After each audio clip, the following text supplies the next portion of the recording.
कल्पना करो, एक ऐसी दुनिया जहां न व्हाट्सएप था, न यूट्यूब, न गूगल, न ऑनलाइन गेम्स और न ही सोशल मीडिया। अगर किसी को दूसरे देश में चिट्ठी भेजनी होती थी तो जवाब आने में कई हफ्ते लग जाते थे। जानकारी पाने के लिए लोगों को लाइब्रेरी में घंटों किताबें ढूंढनी पड़ती थीं। दुनिया जुड़ी हुई नहीं थी, बल्कि छोटे छोटे टुकड़ों में बंटी हुई थी। लेकिन फिर एक ऐसी खोज हुई जिसने इंसानों के बात करने, सीखने, काम करने और जीने का तरीका हमेशा के लिए बदल दिया। उस खोज का नाम था इंटरनेट। आज इंटरनेट सिर्फ एक टेक्नोलॉजी नहीं, बल्कि पूरी मानव सभ्यता की नसों में दौड़ता हुआ एक डिजिटल नेटवर्क बन चुका है। लेकिन सवाल यह है, आखिर इंटरनेट बना कैसे? किसने इसे बनाया? क्या यह सिर्फ लोगों को जोड़ने के लिए बनाया गया था, या इसके पीछे कोई छुपा हुआ सैन्य राज था? आज की इस डॉक्यूमेंट्री में हम जानेंगे इंटरनेट की पूरी कहानी, उसकी शुरुआत, उसकी जंग, उसका विकास और वो पल जब इंसानों ने पहली बार पूरी दुनिया को एक स्क्रीन में समेट दिया।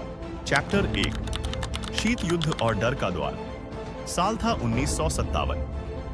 दुनिया दो हिस्सों में बंटी हुई थी, एक तरफ अमेरिका और दूसरी तरफ सोवियत यूनियन। इसे कहा जाता था कोल्ड वॉर।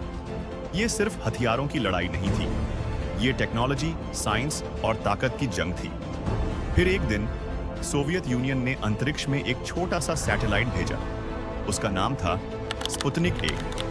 पूरी दुनिया हैरान रह गई, लेकिन अमेरिका डर गया। उन्हें लगा, अगर सोवियत यूनियन अंतरिक्ष में सैटेलाइट भेज सकता है तो वो न्यूक्लियर मिसाइल भी कहीं से भी दाग सकता है। अमेरिका को एहसास हुआ कि उसे टेक्नोलॉजी में और तेज होना पड़ेगा, और तभी अमेरिका ने बनाई एक बेहद गुप्त एजेंसी। नाम था ARPA, यानी एडवांस्ड रिसर्च प्रोजेक्ट्स एजेंसी। इस एजेंसी का मकसद था ऐसी टेक्नोलॉजी बनाना जो युद्ध के समय भी काम करे। और यहीं से शुरू हुई इंटरनेट की असली कहानी। चैप्टर 2, एक ऐसा नेटवर्क जो कभी बंद न हो। उस समय कंप्यूटर बहुत बड़े होते थे, पूरे कमरे जितने। लेकिन सबसे बड़ी समस्या यह थी कि हर कंप्यूटर अकेला था। अगर एक कंप्यूटर में जानकारी है तो दूसरा कंप्यूटर उसे नहीं देख सकता था। अब सोचो, अगर युद्ध हो जाए और दुश्मन एक शहर का कम्युनिकेशन सेंटर नष्ट कर दे तो पूरा नेटवर्क बंद हो जाता। अमेरिका को चाहिए था एक ऐसा सिस्टम जो किसी एक जगह पर निर्भर न हो, यानी अगर नेटवर्क का एक हिस्सा नष्ट हो जाए तो बाकी सिस्टम फिर भी काम करता रहे। तभी एक वैज्ञानिक ने एक नया आइडिया दिया। उसका नाम था पॉल बारन। उसने कहा, क्यों ना जानकारी को छोटे छोटे हिस्सों में बांट दिया जाए। इन हिस्सों को कहा गया पैकेट्स। अगर एक रास्ता बंद हो जाए तो ये पैकेट्स दूसरे रास्ते से पहुंच जाएंगे। यही था पैकेट स्विचिंग। आज पूरी इंटरनेट इसी सिद्धांत पर चलती है। उस समय ये आइडिया इतना नया था कि कई लोग इसे पागलपन समझते थे, लेकिन यही पागलपन आगे चलकर दुनिया बदलने वाला था। चैप्टर 3, दुनिया का पहला इंटरनेट नेटवर्क। 1960 के दशक के आखिर में ARPA ने फैसला किया कि अब असली नेटवर्क बनाया जाएगा। इस प्रोजेक्ट का नाम रखा गया ARPANET। यह दुनिया का पहला ऐसा नेटवर्क था जो अलग अलग कंप्यूटरों को जोड़ सकता था। 1969 में 4 यूनिवर्सिटी को इस नेटवर्क से जोड़ा गया। UCLA Stanford, UC Santa Barbara university और नाफ्यूटा अब इतिहास बनने वाला था। 29 अक्टूबर 1969 की रात एक कंप्यूटर से दूसरे कंप्यूटर पर पहला मैसेज भेजा गया। मैसेज था लोजिन, लेकिन सिस्टम क्रैश हो गया और सिर्फ 2 अक्षर पहुंचे, L और O, यानी इंटरनेट का पहला मैसेज था LO। किसी ने नहीं सोचा था कि यही छोटी सी शुरुआत आगे चलकर अरबों लोगों की जिंदगी बदल देगी। चैप्टर 4, ईमेल, जिसने सब बदल दिया। शुरुआत में ARPANET सिर्फ वैज्ञानिकों और सैन्य शोध के लिए था, लेकिन फिर एक ऐसी चीज बनी जिसने इंटरनेट को इंसानों के करीब ला दिया। वो थी ईमेल। 1971 में एक इंजीनियर रे टॉमलिंसन ने पहली बार ईमेल सिस्टम बनाया। उसी ने पहली बार @ चिन्ह का इस्तेमाल किया। अब लोग अलग अलग कंप्यूटरों पर मैसेज भेज सकते थे। ये उस समय किसी जादू से कम नहीं था। धीरे धीरे वैज्ञानिकों, छात्रों और रिसर्चर्स ने इंटरनेट का इस्तेमाल बढ़ाना शुरू कर दिया। अब कंप्यूटर सिर्फ मशीन नहीं रहे, बल्कि इंसानों को जोड़ने वाले दरवाजे बन गए। चैप्टर 5 TCP/IP इंटरनेट की भाषा। लेकिन एक बड़ी समस्या अभी भी बाकी थी। हर नेटवर्क अलग तरीके से काम करता था, यानी एक नेटवर्क दूसरे नेटवर्क से बात नहीं कर पाता था। दुनिया को चाहिए थी एक कॉमन भाषा। तभी दो वैज्ञानिक सामने आए, विंडसर्फ और बॉब काहन। उन्होंने बनाया TCP/IP प्रोटोकॉल। ये इंटरनेट की मूल भाषा थी। इसका काम था डेटा को सही जगह पहुंचाना।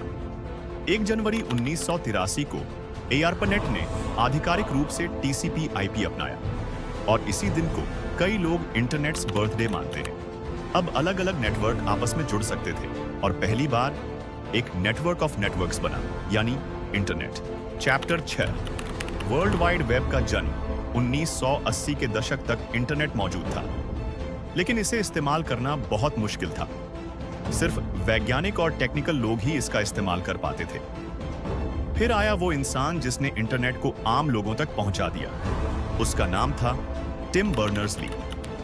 वो सर्न नाम की रिसर्च लैब में काम करता था। उसने देखा कि वैज्ञानिकों के लिए जानकारी शेयर करना बहुत कठिन है।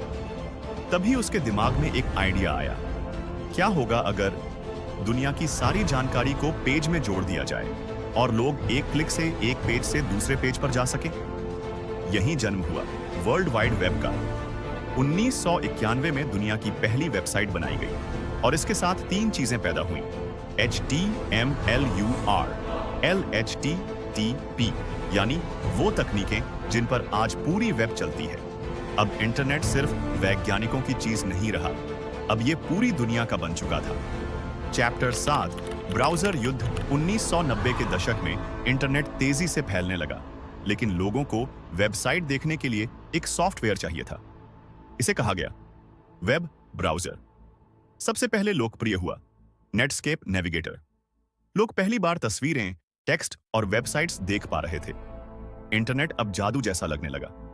फिर मैदान में उतरी माइक्रोसॉफ्ट। उसने लॉन्च किया इंटरनेट एक्सप्लोरर। अब शुरू हुई ब्राउजर वॉर। कंपनियां इंटरनेट पर कब्जा करना चाहती थीं। धीरे धीरे पूरी दुनिया ऑनलाइन आने लगी। साइबर कैफेज खुलने लगे, लोग चैट करने लगे, वेबसाइट्स बनने लगी और इंसानों ने पहली बार महसूस किया कि दुनिया सच में छोटी हो रही है।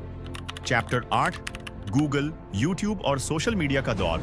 1998 में 2 छात्रों ने एक नया सर्च इंजन बनाया। नाम था गूगल। अब इंटरनेट पर जानकारी ढूंढना बेहद आसान हो गया। फिर आया Yahoo, Amazon, Facebook, YouTube, Twitter. दुनिया बदल रही थी। अब लोग ऑनलाइन शॉपिंग कर रहे थे, वीडियो देख रहे थे, गेम खेल रहे थे, दोस्त बना रहे थे, बिजनेस चला रहे थे। एक समय जो नेटवर्क सिर्फ युद्ध के लिए बनाया गया था, वो अब पूरी मानव सभ्यता की रीढ़ बन चुका था।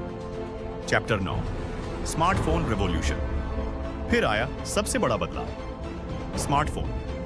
पहले इंटरनेट कंप्यूटर तक सीमित था, लेकिन अब वो हर इंसान की जेब में आ गया। 2007 में एप्पल ने आईफोन लॉन्च किया और उसके बाद दुनिया कभी पहले जैसी नहीं रही।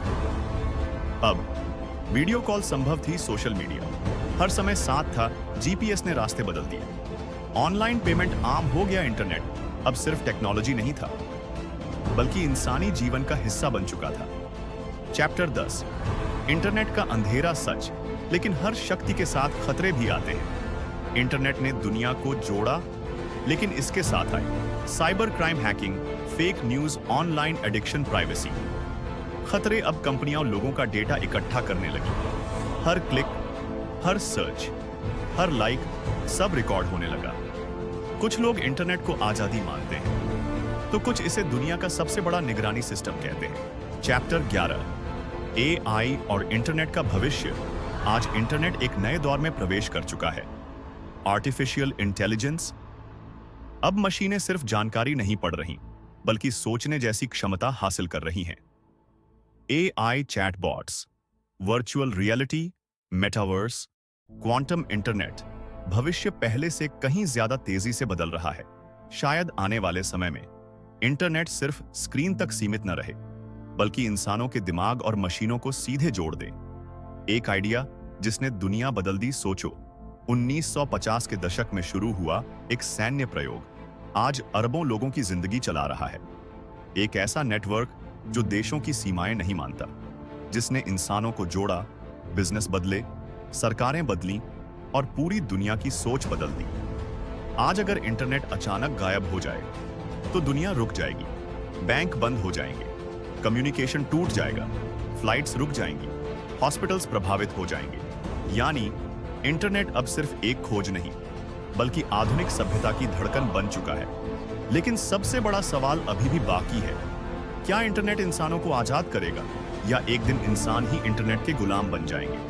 अगर आपको ये डॉक्यूमेंट्री पसंद आई हो तो वीडियो को लाइक करें, चैनल सब्सक्राइब करें और बेल आइकन जरूर दबाएं, क्योंकि अगली डॉक्यूमेंट्री में हम लेकर आएंगे एक और ऐसा रहस्य जिसने दुनिया बदल दी, the invention of the internet.